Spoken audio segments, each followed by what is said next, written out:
남녀가 가정에서 함께 가사와 양육을 부담하는 것. 우리 사회에서 정말 오래된 논제입니다. 국가 지표 체계의 조사에서 알 수 있듯 이는 한국뿐만 아니라 독일, 미국 등 전 세계적으로 공통된 이야기이기도 하죠. 미국에 살고 있는 워킹맘 이브 로드스키도 마찬가지였습니다. 변호사로 승승장구하다 결혼과 출산 이후 자신만의 작은 기업을 차려 운영 중이던 커리어우먼 이브.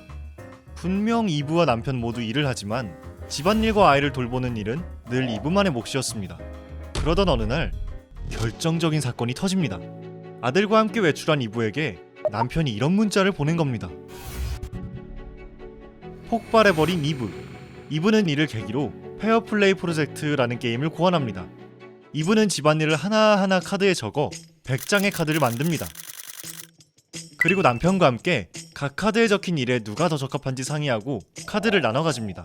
그 다음 아내와 남편 모두 카드에 적힌 일에 대해 인지, 계획, 실행하면 게임이 끝나는 거죠. 게임이 끝나면 주기적으로 카드를 재거래해 게임을 계속 이어나가면 됩니다. 그렇게 가사와 양육을 함께 분담하게 되는 거죠. 흥미로운 건 페어플레이라고 해서 두 사람이 꼭 카드를 50장씩 똑같이 나눠 가질 필요는 없다는 겁니다. 이분은 페어플레이 프로젝트를 만들 때 커플 500쌍을 인터뷰하며 베타 테스트를 진행했는데요. 이분은 자신의 책을 통해 커플 대부분 상대가 카드를 단 몇 장만 가져가도 그 카드에 적힌 일을 제대로 해내면 만족도가 컸다고 밝혔습니다. 또 카드의 내용을 구체적으로 설정할수록 더 도움이 될 수 있다고 합니다.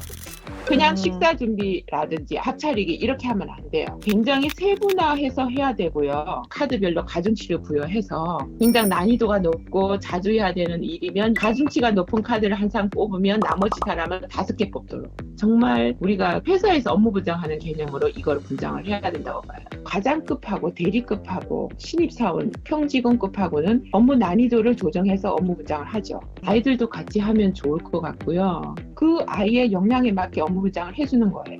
부부가 가사와 육아를 함께 하는데 좋은 방법 중 하나가 될 수 있는 페어플레이 프로젝트.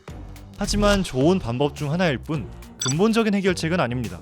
가사와 양육자 역할이 주로 여성의 역할로 인식하는 거는 사회 전반에 구조적으로 뿌리 깊이 박혀있는 인식의 문제인 거죠.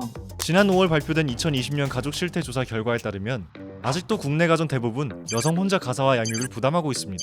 남녀가 공동으로 부담하는 비율은 40%도 넘지 못했죠. 실태조사 발표 후 정부는 육아휴직 지원과 돌봄 서비스 확대를 통해 남녀가 함께 일하고 돌보는 여건을 만들겠다고 약속했습니다.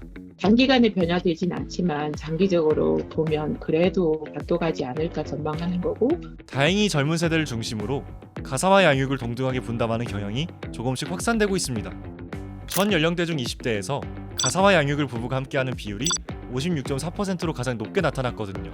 이런 추세로 긍정적인 변화가 계속되고 정부 차원의 실질적인 정책도 함께 마련된다면 가사와 양육 분담 관련 문제가 뉴스거리가 되지 않는 날도 언젠가 다가오지 않을까요?